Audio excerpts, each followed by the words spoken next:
What's going on, y'all? This is Mike Brown, and I just wanted to welcome you to this week's episode of The Art of Letting Go. While I have your attention, please be sure to subscribe to the podcast wherever you listen. Also, leave a review, rate it, let people know what you think, let me know what you think. And don't forget, we got a Patreon that you can sign up for exclusive episodes. And this week, I will be releasing my podcasting course, so be on the lookout for all of that at www.theartoflettinggopodcast.com.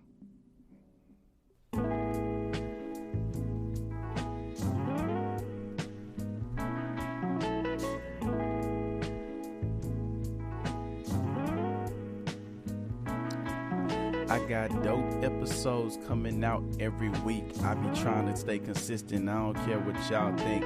I be breaking from the socials. Feelings be too emotional. Reading the text I wrote to you, hoping that I'm still dope to you. Let's get back in focus to podcasting episodes. This week is Brinan. I learned a lot that I didn't know. Fresh off a divorce, he had some shit to express. So when he reached out, I knew that this show would be the best. I try to give him the space that he needed without judgment. Some feelings I could connect, but respect the places I couldn't. I'm getting tired of talking, so I give y'all the show. And if you didn't know, it's the art of letting go. Yeah. Yo, what up? This is Mike Brown, and this is the art of letting go. Today, I have a special guest in the building. We don't know each other at all. Not at all. You reached out to me. And you told me you wanted to be on the podcast because you had a story to tell. Yes, sir. And just in the little amount of time that I've talked to you, I'm excited to talk to you. Okay. Because, yeah, man, I feel like you do have a very unique story. But do you mind introducing yourself to the people? My name is Brinan Weeks. I'm 35, and I am recently divorced. Okay. How you feeling today? Mixed emotions. Had a productive day at work, but just, the cycle of intrusive thoughts and the added weight of coming on this show. I've had a lot on my mind. Yeah. Yeah. Well, I appreciate having you here. Thank you, sir. All right. So we have this new segment on the show called Thought of the Week, where I just take a moment to meditate and record a question that comes to mind. And this is the question that came up for me, and I would love if you could respond to it. Something I'm thinking about right now in this very present moment is what makes someone worth investing time? What makes someone worth investing, putting in the work? How they make you feel. Okay. How do you feel when you're around them? If you feel good, it's worth your time. And if you don't feel good, you need to examine it. That's real. Mm-hmm. Oh, man. So, I guess we might as well just jump into it. Like, yes, because I could have bullshitted you with the questions about being a comedian and being a teacher and all that shit. But You sound like you got a lot on your mind. So, man, I just want to know... So you are like finalizing your divorce? It is done. Wow. As of August 8th, it was official. Wow. And how long were you married? 14 months. Wow. Yep. October of 2021 to we separated December 12th, 2022. No. October 2020 to December 2021. Wow. And I guess I'm just curious, like how do you, well, first starting out, like what made you want to get married? Like, did y'all date prior to getting married, or like how long were y'all dating before getting married? We dated for 10 months before we got married. Okay. I met her in January of 2020, and it was just off to the races. I met her, and then we basically started spending all of our time together. And by the pandemic, we were already kind of just like living at each other's apartments because it was all we had to do. And we basically were together most of the pandemic. Yeah. Yeah. Is that what inspired you to marry her? No, I wanted to make up for cheating on her. Wow. Yeah. Wow. Yeah. And she went for that. Yeah. Wow. Yeah. That's the So crazy part. that was enough. That's a trip. But she eventually just didn't let it go. She kept bringing it back. Yeah. And she wanted to be heard. And I was sorry. That's why I wanted to marry. I wanted to make up for it. I wanted to be the man she thought I was before the cheating. Yeah. You know, because I was doing pretty good. She had no idea I was cheating. Yeah. I did so good at hiding it. I'm curious to know what made you cheat. It was something that I just did. You know, I've done it before in previous relationships, and I'll never do it again after this, because just the horror of her discovering and the shame and guilt that I felt afterwards about my actions, I think has really kind of transformed me as a person. Damn. So were you doing it just because like you could get away with it? Oh, like, yeah. Oh damn. Yeah. So it wasn't really like no feeling or no emotion to it. It was just kind of, it was just like, you know, picking up some pussy at the grocery store. You know, like to me it was just like, oh, I'm going to go out for a little bit, I'll be back, and then that's it. Like it didn't even occur to me how much I was hurting. How'd you get caught, if you don't mind me asking? She violated my boundaries. Okay. No, she went through my phone, and that was the initial one. I was coming off of another relationship with an ex when we met, and I broke it off after 3 years. It was just the same argument over and over again. And then I met her, like, back to back. There was, like, no break. And so I kind of just jumped in a new relationship, and she demanded a lot from me. Yeah. Right? And I wanted to rise to the challenge. And, you know, over time, I found pockets in time where I could go and do my own thing. Yeah. And then I realized my ex from the previous relationship hit me up, and it was that kind of trope where it's like, oh, you left this, and this. And so, of course, I'm stupid, and I go back over there, and, of course, you hook up. And then the same argument came up, and so I was like, I'm not doing this shit again, and I broke it up. And then I just thought that was that. Yeah. You know, but stupid me, I didn't delete the text. I left the evidence all there, you know. Damn. And I just, you know, the truth always comes to light. And I'm realizing you have to live with integrity. Yeah. You know, there's no other way around it. Because it's not your truth. It's not your truth if you have secrets. Yeah. You know, it's not you can't look people in the face. You can't be honest. You can't keep your word if you have all this other stuff in the back of your head. Yeah. And so it's just been the past 9 months have me just been unpacking as much as I can from this relationship through my art form of comedy, writing sketches, doing shitty little TikTok videos, just like whatever I need to do to just unload whatever burden I have. Yeah. You know, in order to be able to move past it. So I've been just trying to let go. Yeah. As much as I can. Something you mentioned that I kind of want to go back to was that you didn't really have any time in between relationships, and I used to be like that too. Mm-hmm. But is that how you've like normally been within relationships, like kind of just bouncing around? Yeah. I'm a serial monogamish person, right? Where it's like I like having a person to come home to. I like having the good morning text. I like having the check-in. I like having a scheduled kind of relationship. Yeah.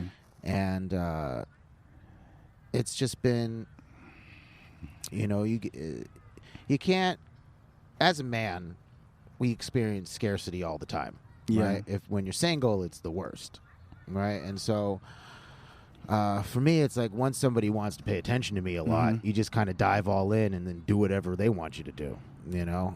And I mean, especially, I don't know, this gendered fucking conversation. I feel like women always have an agenda.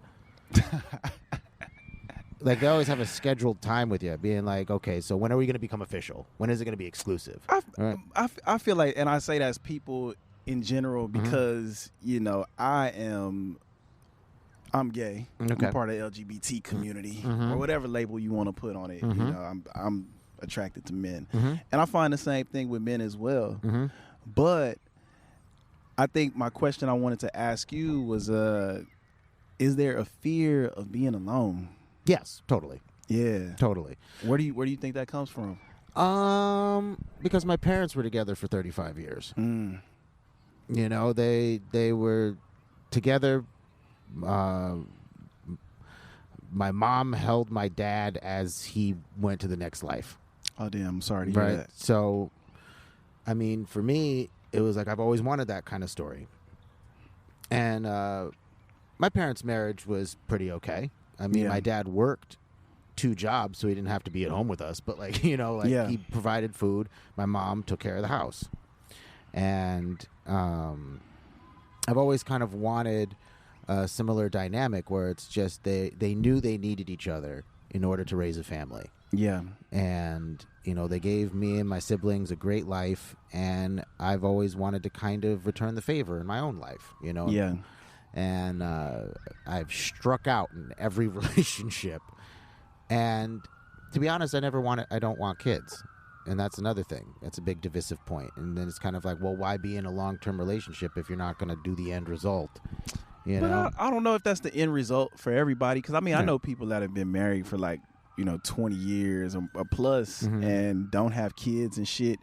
And they make that agreement. I think it's a matter of communication is important as fuck. Oh, yeah. But, man, there's so many things, especially with myself and unpacking who I am as a person. I'm really impulsive. Yeah. And I make really rash decisions. And I don't think things through. And I'm reckless and irresponsible. And I do whatever I want to do in the moment. And I kind of just been living my life flying by the seat of my pants. And what's scary, though? Yeah. Is that you're conscious of all this shit. Oh, yeah. Oh, yeah. And I'm curious, being, because you sound self-aware as fuck. Mm-hmm. So it's how do you pull yourself out of that loop?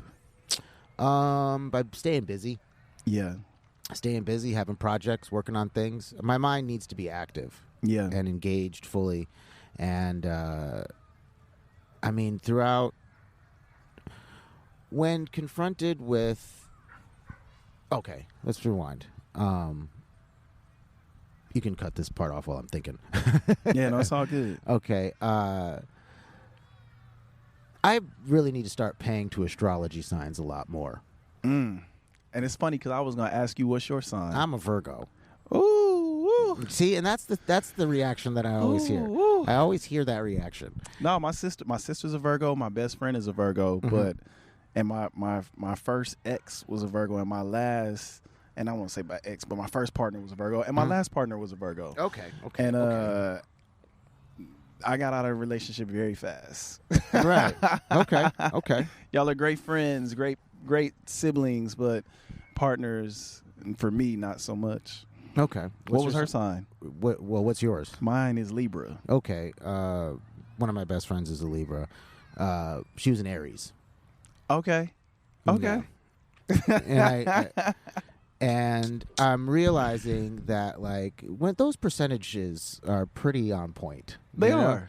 Right? We had 30% success rate, and that's exactly what happened. There's just really, we didn't really pass the test in terms of compatibility, and we forced it. That's the thing. Yeah. I always felt like a lot of the theme of our relationship is we could beat the odds. Yeah. If we just believed. Damn. And in the end, it was that pressure that kind of got us into the toxic cycle in general. Yeah. And because being a Virgo, yes, I'm critical, right? Yes, I'm critical. Yes, I like things done in a certain way. Yes, I feel I'm a perfectionist, even though I'm also really sloppy. And I project a lot of whatever my thing is onto whoever I'm emotionally connected to. Yeah. And it's getting... seeing all the mistakes that I made in my marriage, I realized I could have just chilled the fuck out and just let her talk. But I could not at all just be continuously shamed for my cheating. Yeah. It became a point where it was like no matter what the conversation was, if it turned into an argument, it would immediately go to that. Yeah.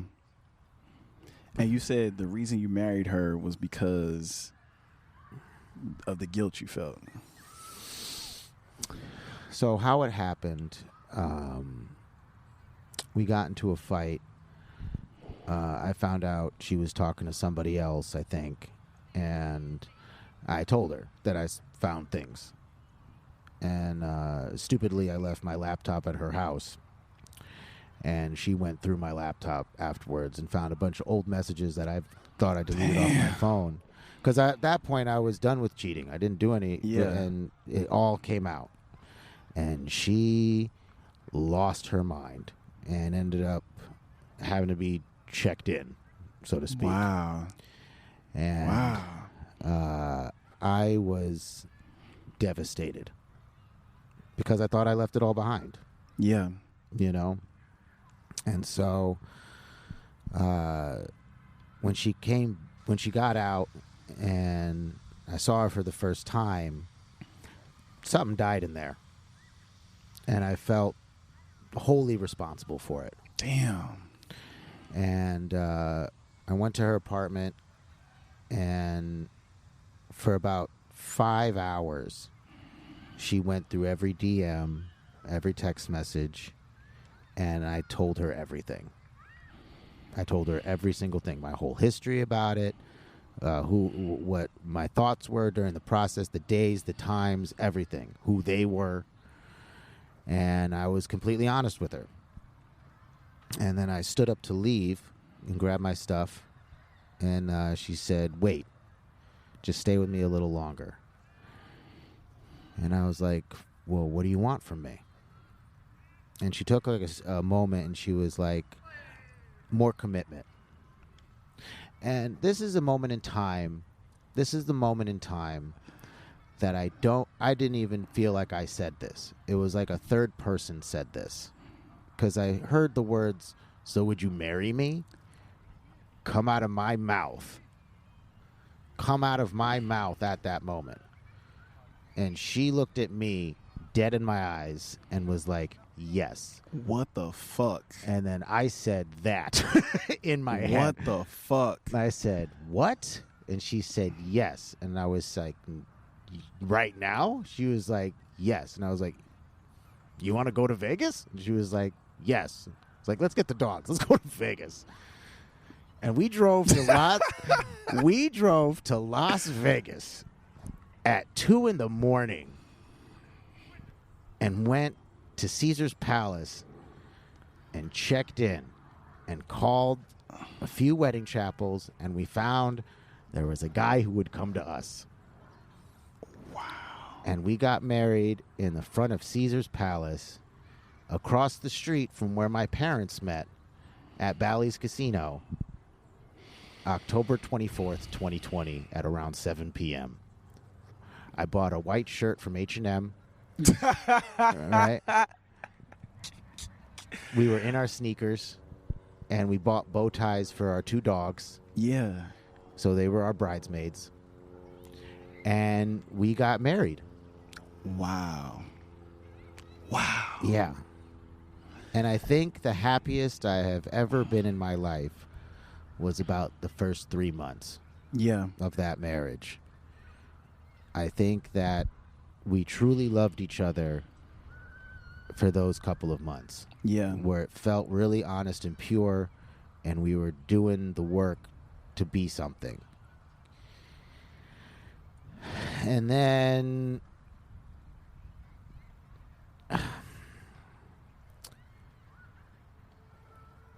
again, I do stupid shit. Sounds like it. That's stupid shit. And I could just never, it was always something new. Yeah. Right? It was always something.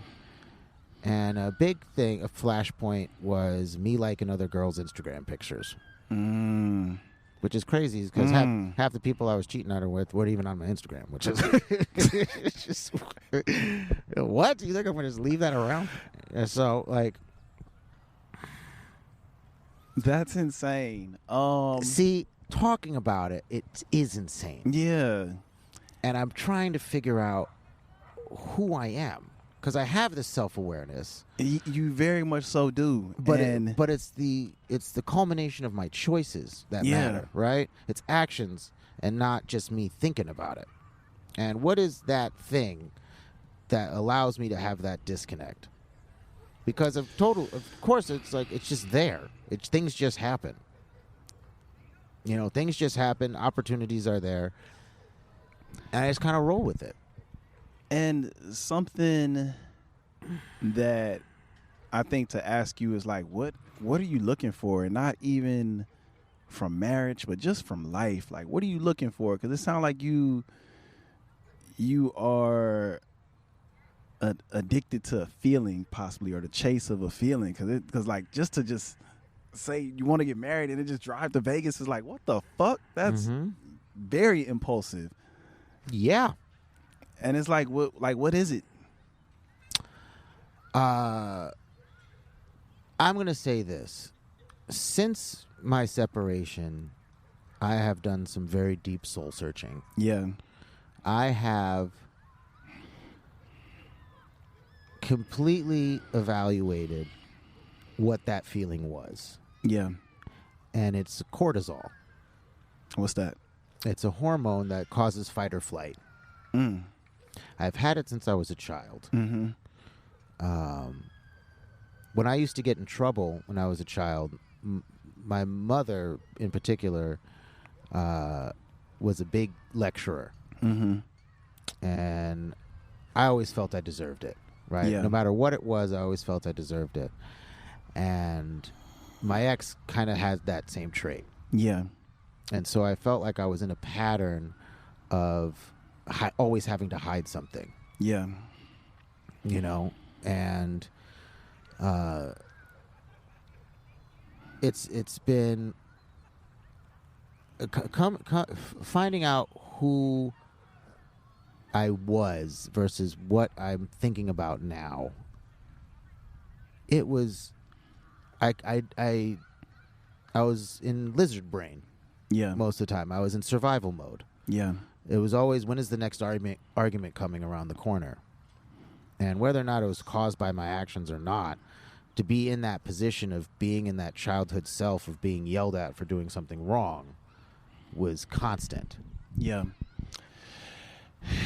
And that makes me want to ask you, how are you healing not only from this relationship, but just from the shit you experienced in your time of growing up? You know what I mean? Well, I throw myself into my work. Yeah. And the satisfaction of finishing a project keeps me going. Yeah. Right? A new show on the horizon I have to prepare for, right? Yeah. A new gig that I have to get ready for. My friends and me were writing sketches. I mean, during the pandemic, handling this volatile relationship, I did like 2 music videos, made 2 comedy rap albums, created an entire miniseries, did sketches weekly. Yeah. And I was able to garner so many people. I did during the pandemic, we were doing shows right there. Yeah. Yeah. You know? I went to a comedy show over there not too long ago, maybe like a week or 2 ago. The pandemic really kind of made me explore everything that I ever wanted to do in comedy because the field was a little bit more clear. Yeah. You know, a lot of people were staying inside. I refused. Yeah. I had to be out. Yeah. But I mean, outside of your work, because I mean, you know, just us being creatives, it's easy to just dive into your work and be immersed in that. But, you know, when it all slows down, like, you know, how is Brennan tapped into Brennan? You know what I mean? Like, how are you connecting with yourself? Because, like, your work is an extension of you, but it's not fully who you are, if that makes sense. Because your work is not who's in these relationships. Right. You know what I mean? I do a lot of reading. Yeah. Okay. I do a lot of reading, and I do a lot of staring into space. Yeah. And I don't know what it means to feel fully at rest. Unless I'm completely unconscious. Yeah. And with that kind of being my MO, right? Just I operate at like 5 RPMs. Just my brain just works that fast. I can't stop it. It's just what it does. Yeah. And I started listening to a lot of binaural beats. Okay. I've been trying to do that. It's probably my main soundtrack, is trying to figure out what that means. How do I get my brain waves in alignment? Yeah. Right? You ever tried therapy? Oh, I'll get into this. Okay. Okay, I'll get into this. You would just open up a can of worms, sir. Yeah. Okay. I have been through 4 therapists. Wow. Since the pandemic. Wow. And they all left for private practice. Wow. So I have abandonment issues on top of everything else. And so I've always had to retell this same story. I've always had to keep coming back to why do I feel this way, and it's always catching the therapist up. Yeah. Right? And, and I feel like therapy is somewhat overrated because a therapist is a friend that you pay to not have an opinion. So I do understand what you're saying, and I don't know if I consider that person a friend because I know that I'm paying you, so I understand that what I'm saying has zero to fucking do with you, meaning the therapist. Because with a friend, at least for me, I don't like to unload on my friends because I know they have their own shit. But with this person, I don't give a fuck about their feelings, none of that shit. So I unload. And I'm not, like, for me, I'm not looking for anything from the therapist. I'm not looking for them to give me any advice or tell me anything. I just got to hear my shit out loud so that I can hear that shit, process that shit, and either dive deeper into it or, like, remove it, you know? Because sometimes you may say something out loud and that shit might not make no sense at all. That's what I'm saying. Like, you seem like a pretty conscious, self-aware person. So like hearing some of that shit out loud, it might make you say, what the fuck? Yeah. You know? I smoke cigarettes, right? Yeah. I smoke cigarettes. And it's interesting when you're out and about, you meet somebody random on the street, and I'll just start saying some shit to people. Like, I'll do street therapy. Right? I'll just surprise somebody in their day, just kind of like this, being like, you want to hear what I'm going through? And it's just, hey, how's your day going? I'll be like, awful. I'll just immediately unload on the most random person. Yeah. And I always find it very entertaining because for me, I need to find the funny. I need to find out why my life is so funny. Is comedy therapeutic for you? I realized that you cannot do that. Because the audience, if it's an audience, it's different than me just, verbally dumping on people that I meet. Yeah. But for an audience, you have to curate what you want to say in a way that they can enjoy your performance. Yeah. Right? Some of my funniest material, I think, is when I am honest, but it's because I thought about it. When it comes to the street therapy idea, I mean, I say some wild shit sometimes. But like, getting it into an audience format, it's like, oh, this person is unhinged. Like, that's different. Comedy is therapy only works if you get the laugh. Because if you're just going up there and saying stuff just for your own benefit, the audience is going to know. Okay, that makes sense.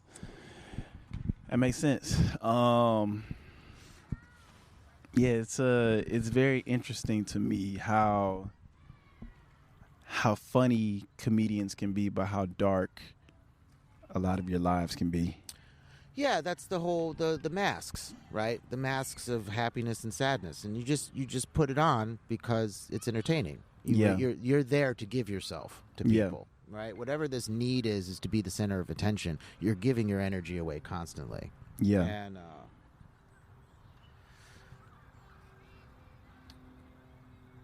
when Robin Williams died, I kind of just was like, yeah, that was probably what he wanted to do. Damn. He was thinking about it for a long time, you know.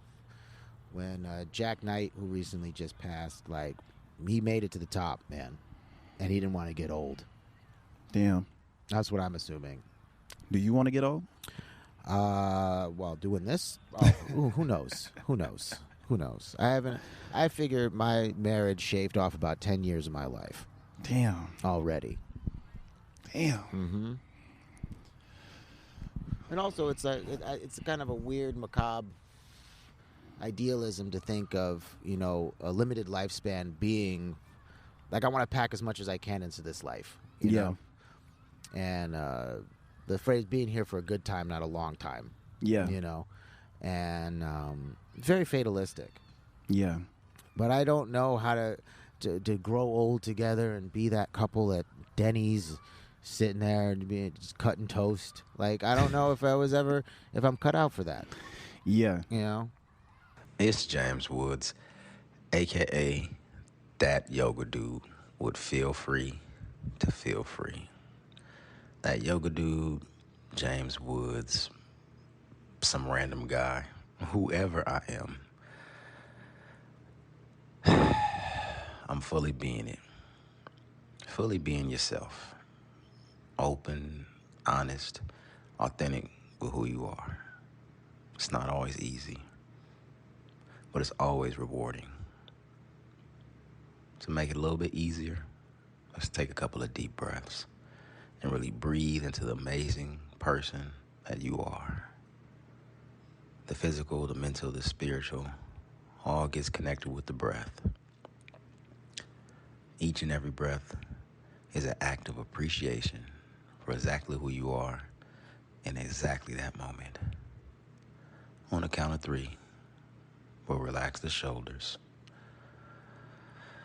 soften the eyes,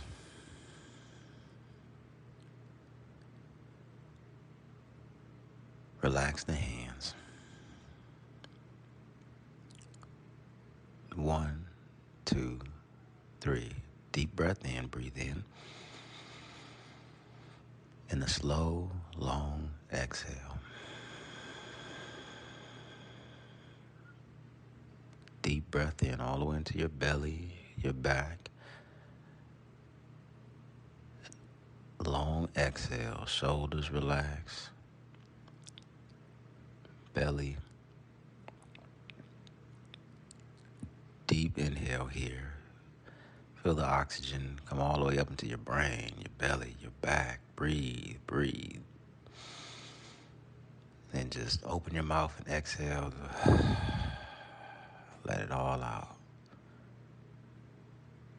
Make it easy being you, your amazing, authentic self. And as always, feel free to feel free. And namaste. Peace. What is your biggest lesson that you learned, like just in your marriage and going through a divorce? What's the biggest lesson you learned during this time? I don't think I'll ever betray the trust of a partner ever again. I think I figured out what the value of that is. And it came to me reflecting on it because I had a friend maybe 2 years prior to my marriage who was like, if you cheat, don't stay. Because they'll never let it go. Yeah. If you cheat, don't stay. And during my marriage, I used to investigate Reddit a lot. Yeah. And I found this Reddit called As One After Infidelity. Right? And this was couples and people and people trying to figure out what it was like after the destruction. Yeah. After D-Day is what they call it, when they find out. Yeah. What is the motions that happen after D-Day? And for a lot of it, it's not successful. A lot of the posts, people are fed up. A lot of the posts, the magic of a relationship is over once you break that trust. Damn. And so it's really important for me to be as transparent as possible in my relationships. And I am just so ashamed and sorry about how much I hurt my ex-wife. And I've had to reflect on that this entire separation. Yeah. I've had to sit with that, knowing that she carries that damage with her every day. Yeah. And I'm responsible for that. Yeah. And, you know, because I do understand what you're saying, but I also would like to know, how do you move past that? Because, I mean, I also don't, like, yes, you did it, but I don't think that you're supposed to live in guilt forever. Oh, no. And that's kind of why I'm on here. Yeah.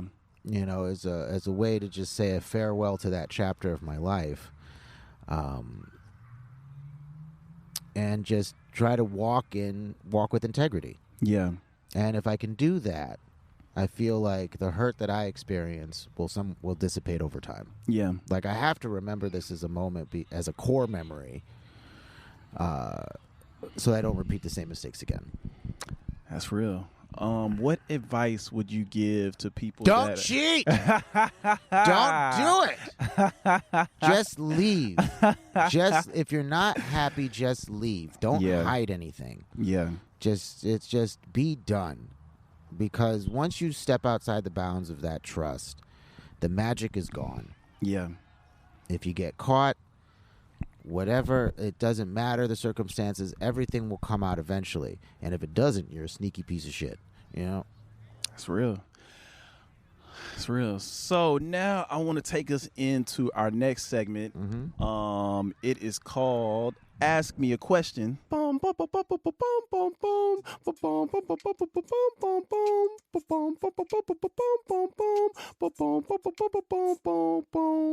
Sure. And I gave our listeners an opportunity to send in some questions for you. And the first question came from Crenshaw Kinda Funny.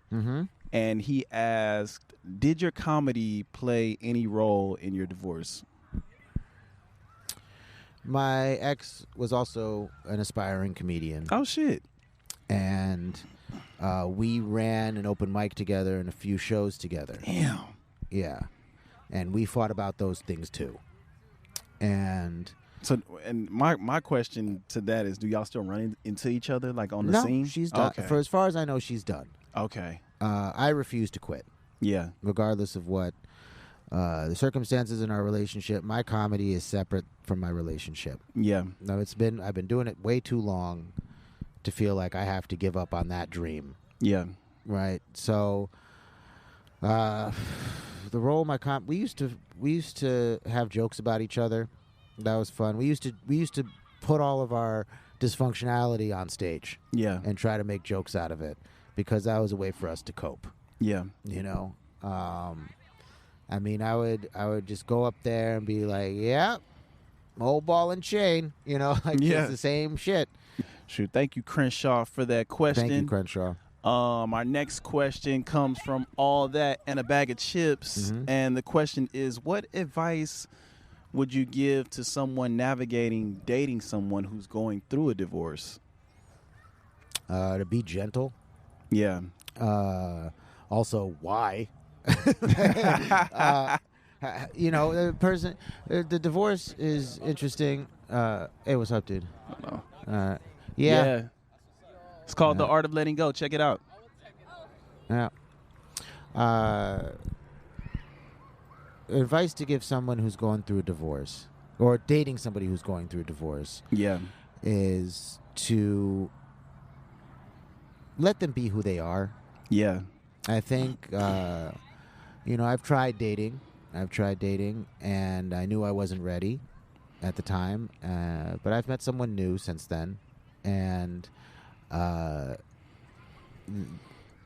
you know, it's gentleness, I think, is the best way, and giving space for whatever they're going through, especially if the divorce is messy, right? And supporting that person because they're starting a new chapter of their life, you know. And another question I have to add to that is being that you know that you kind of have that pattern of jumping into relationships, what are you doing differently this time around? Transparency is big. Not cheating is big. Actually, not even thinking about other people is big. And I think something broke in me, which was a good thing. It was a good thing because reeling from separation and the devastating effects of my own, choices and reevaluating them has, like, you just realize who you are as a person. You can't think of yourself as a broken person. You always have to think of yourself as a work in progress. Right? I'm not broken. I'm just a little rusty. Right? Got to just to get a little tune up. Right? And once I started thinking about that, of being a work in progress, I allowed myself to feel the mistakes. Instead of trying to hide them and brush them aside, I've allowed myself just to sit with them. And I think that's that. Okay. And my last question, and thank you all that bag of chips for that question. I think the last question was from Senor Gomez, I think. And if not, I'm sorry if I got that wrong. But the question was, how do you get over, I guess, like I think it was like the failure of the fulfillment of the failure of the fulfillment the fulfillment of the idea of the relationship that you desired. So, like, you build this idea of the future and the future fails. So how do you get over that? Time. Time. There's no way else to put it.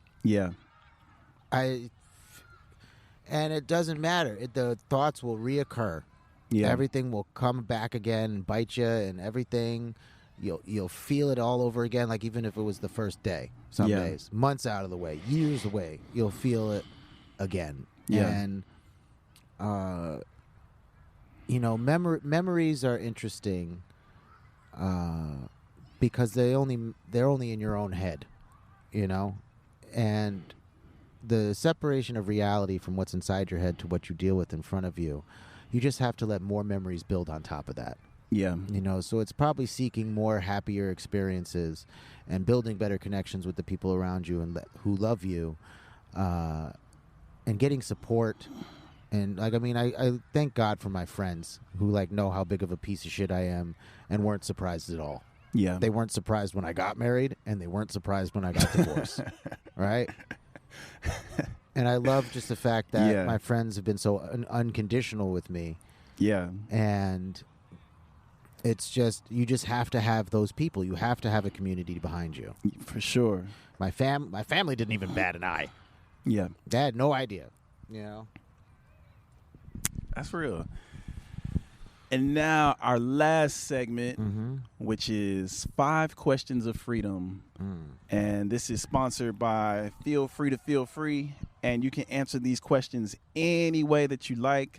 Some of them are this or that. Some of them are just questions for you to answer. But the first question is, stand up or sketches? Stand up. Okay. Second question, how do you see yourself today? Tired. I woke up from a nap about 45 minutes ago. And then hauled ass over here to make sure I was on time. Man, I appreciate that. I really do. My third question is, if you weren't a comedian and you weren't a teacher, what would you be doing?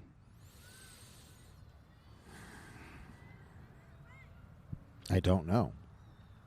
I prepared most of my whole life to do both. Wow. I've been teaching for 15 years and doing comedy for 14 now. I don't think I know what I would be doing if I wasn't doing this. That's awesome. That's really dope. What is one piece of advice that you would give to your younger self? Don't cheat. No, piece to my younger self. Slow down. Slow the fuck down. But just focus on one thing at a time, man. Just one thing at a time. You don't have to stretch yourself so thin. I've put myself so far into so many projects at the same time, thinking I didn't have a choice in it. Yeah. I would just agree to things because people needed me to do things. And you can't do everything all at the same time. Yeah. And I just wish I could have told my younger self that pick one thing and you'll be fine. Don't think you have to have so much pressure on you. That's what's up. And the last question of this segment is, what is a reminder that you would give to your future self?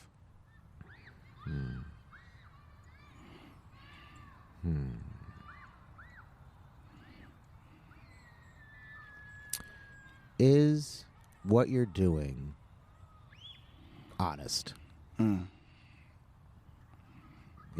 How are you living honestly?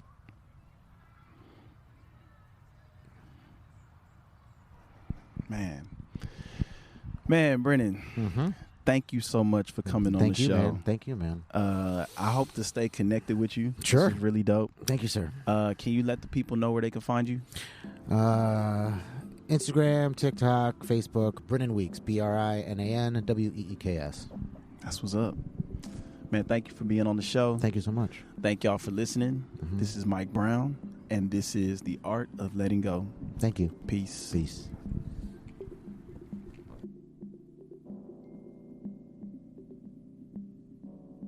Thank y'all for tuning into this week's episode of The Art of Letting Go. If you like what you heard, please be sure to subscribe to the podcast wherever you listen to the podcast. Also, rate it, review it, let people know what you think. Let me know what you think. I love to get feedback from y'all because I want to make the best show for all of us. Also, if you would like to further support the show, you can go to www.theartoflettinggopodcast.com where you can find merch. We got a Patreon. Also, my podcasting course, how to create a dope podcast and stay consistent, will be available Friday. So if you're listening to this on Wednesday, it'll be available Friday. But if you listen to it any day after that, it'll live on theartoflettinggopodcast.com. Also, man, I love to hear from y'all. I love to get questions from y'all for the guests. Please hit me up. It could be a DM. It could be a text. It could be a smoke signal. We got a phone line where you could call me, or you could go to the website, ask us a question from me and a guest. We love to hear from y'all. If you would like to be a guest, you can go to theartoflettinggopodcast.com. Got a little distracted, sorry. But yeah, you can go to theartoflettinggopodcast.com. Hit us up. You know, I appreciate y'all for listening to this podcast. And, you know, till the next episode. Peace.